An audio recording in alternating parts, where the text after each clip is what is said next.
बहन, सभी बुजुर्ग लोग और दूर दराज से पधारे सभी श्रोताजन, कथा के आचार्यगण, संत समाज, विप्र समाज, हमारे सभी संगीत के विद्वान और जो इस कथा के मुख्य यजमान हैं श्री परीक्षित जी, उनका सारा परिवार, आप सभी के हृदय में विराजे भगवान श्री सीताराम, भगवान श्री राधे श्याम के चरणों में व्यासपीठ से कोटि कोटि प्रणाम।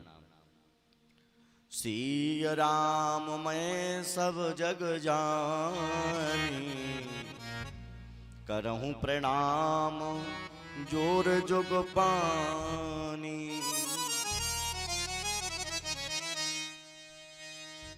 कल की कथा में आप सभी लोगों ने बड़े भाव से भक्ति महारानी के चरित्र को श्रवण किया। कलयुग की विशेषताएं आपने सुनी कि कलयुग में गृहस्थी कैसे रह रहे हैं, कलयुग में महात्मा कैसे रह रहे हैं और तीर्थों का क्या हाल है, ये कल आप सभी लोगों ने श्रवण किया। और व्यास गद्दी की क्या महिमा है, कथा की क्या विशेषता है, कथा का क्रम क्या है, कथा कैसे श्रवण करनी चाहिए, सब कल आप लोगों ने सुना। आए उसी क्रम में प्रवेश करते हुए हम भगवान की मंगलमयी कथा का पुनः अनुमोदन करें। बंधुओं, भागवत जी में वर्णन आया है कि कथा केवल 2 लोग ही श्रवण कर सकते हैं और तीसरा व्यक्ति कथा नहीं सुन सकता। केवल 2 लोग, उनके नाम लिए हैं। अगर ये 2 विशेषताएं आपके पास हैं तो आप कथा के अधिकारी हैं, और ये 2 चीजें आपके पास नहीं है तो आप कथा के अधिकारी नहीं हैं। पहला अधिकार है किसको है, बोले जो रसिक हैं, और दूसरा अधिकार जो कथा के भावुक हैं। मुह रहो रसिका भुवि भावुका, जो रसिक हैं, भावुक हैं, वही केवल कथा को सुन सकते हैं और कोई नहीं श्रवण कर सकता है। और बंधुओं, हम और आप तो सभी भगवान के भक्त हैं और भक्तों के अंदर ही भाव होता है। क्या? भक्तों के अंदर ही भाव होता है, इसीलिए भगवान की कथा केवल भक्तों को और रसिकों को ही अच्छी लगती है। भागवत जी में आपने कल श्रवण किया कि सत्य का ही परम निरूपण भागवत में किया गया है, और पुनः उसी क्रम में अब भागवत जी प्रथम स्कंद के प्रथम अध्याय से व्यास जी लिख रहे हैं। कल जो आपने कथा सुनी वो कल भागवत की कथा नहीं थी, वो भागवत के महात्म्य की कथा आप सभी लोगों ने सुनी। अब भागवत की कथा यहां से प्रारंभ होती है। जो कल आपने महात्म्य श्रवण किया 6 अध्याय का महात्म्य था, और अब जो कथा प्रारंभ हो रही है ये प्रथम स्कंद से प्रारंभ हो रही है। प्रथम स्कंद के प्रथम अध्याय में व्यास जी ने बड़े ही पवित्र 3 श्लोक लिखे हैं। प्रथम श्लोक का भाव तो बड़ा ही दिव्य है।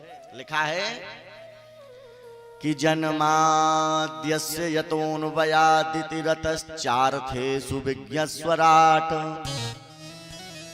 तेने ब्रह्म हृदय आदि कवये मुह्यन्ति यत् सूरयाः तेजो वारिमृदां यथा विनिमयो यत्रात्रि सर्वान् धाम्ना स्वेन सदा निरस्तकुहकम् सत्यं परम धीमहि। भागवत जी में लिखा है सत्यम परम धीमहि। ध्यान दें, जो त्रिकालाबाधित सत्य है, त्रिकालाबाधित मतलब तीनों कालों में सत्य है। सारे देवता विचार कर रहे थे कि भागवत का जब व्यास जी शुभारंभ करेंगे तो किसी देवता का नाम लेंगे। जैसे विष्णु पुराण है तो विष्णु पुराण का प्रथम श्लोक भगवान विष्णु के नाम से है, शिव महापुराण का प्रथम श्लोक भगवान शिव के नाम का है, कोई भी पुराण उठाओ, लेकिन भागवत जब शुभारंभ व्यास जी लिख रहे हैं तो इसमें किसी भी देवता का नाम नहीं लिया, किसी भी देवता का नाम नहीं। कह रहे हैं सत्यम परम धीमहि, तो ये सत्य स्वरूप परमात्मा कौन है? बालों के संग उनका जूठा मीठा खाते, तो ब्रह्मा जी ऊपर से देख रहे थे कि कैसा परमात्मा है कि मिट्टी खाता है, ग्वाल बालों का जूठा मीठा खाता है, इसमें तो पवित्रता नाम की कोई चीज नहीं है, ये कैसा परमात्मा है?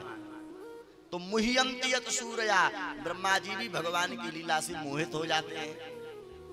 लेकिन धामना स्वेन सदा निरस्त कुहकम, जिस सत्य स्वरूप परमात्मा को ब्रह्मा जी पहचान नहीं पा रहे हैं, अंत में सत्यम परम धीमहि, उन्हीं की शरण में आकर के ब्रह्मा जी भगवान से क्षमा मांगते हैं। निर्मत सराणाम सताम वेद्यम वास्तव वस्त्र वस्तु शिवदम तापत्रयोन्मूलनम श्रीमद्भागवते महामुनि कृते किंबा परैरीश्वरा सद्यो हृदय वरुध्यते तकृतभि शुश्रूषुभिस्तक्षणात्। भागवत जी में व्यास जी का रचित इस सुंदर श्लोक में भागवत जी में परम धर्म का निरूपण किया है। धर्मा प्रोज्जित कैत्रबोत्र परमो, धर्म क्या है? क्या यज्ञ करना धर्म है? ब्राह्मणों को भोजन कराना धर्म है? कन्यादान करना धर्म है? माता पिता की सेवा धर्म है? धर्म क्या है? धर्म का स्वरूप क्या है? ये हमें भागवत जी बताती है। और धर्म करने से होता क्या है? बोले तापत्रयोन्मूलनम, तीनों प्रकार के उन्मूलन भी समाप्त हो जाते हैं।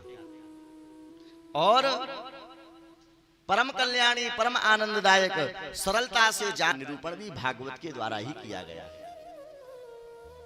अच्छे अच्छे ब्रह्मज्ञानी, अच्छे अच्छे ब्रह्मवेता अगर वह भी परमात्मा को जान सकते हैं तो केवल भागवत के द्वारा ही जाने जा सकते हैं।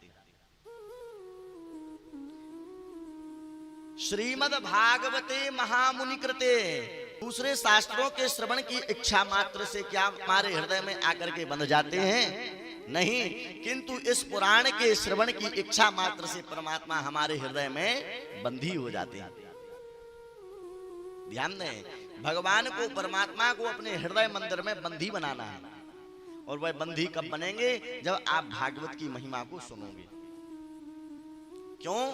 क्योंकि जब भगवान हृदय में बंधी जब बनेंगे, जब आप भगवान की माया से बच जाओगे। ये भगवान की जो माया है ना, ये माया बड़ी कठिन है।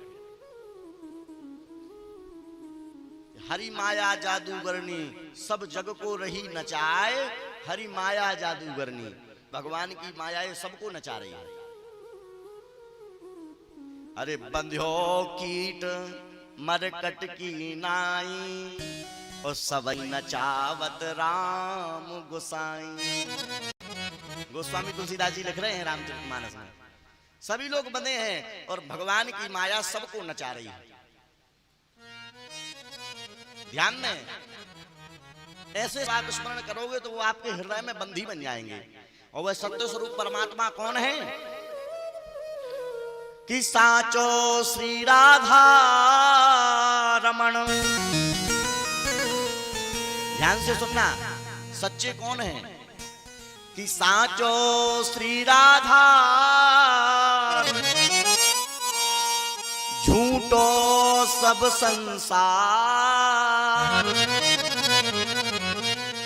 भगवान श्री राधा रमण लाल साचे हैं और संसार सब झूठा है। और बाजीगर को पेखनो मिटत न लागे बार।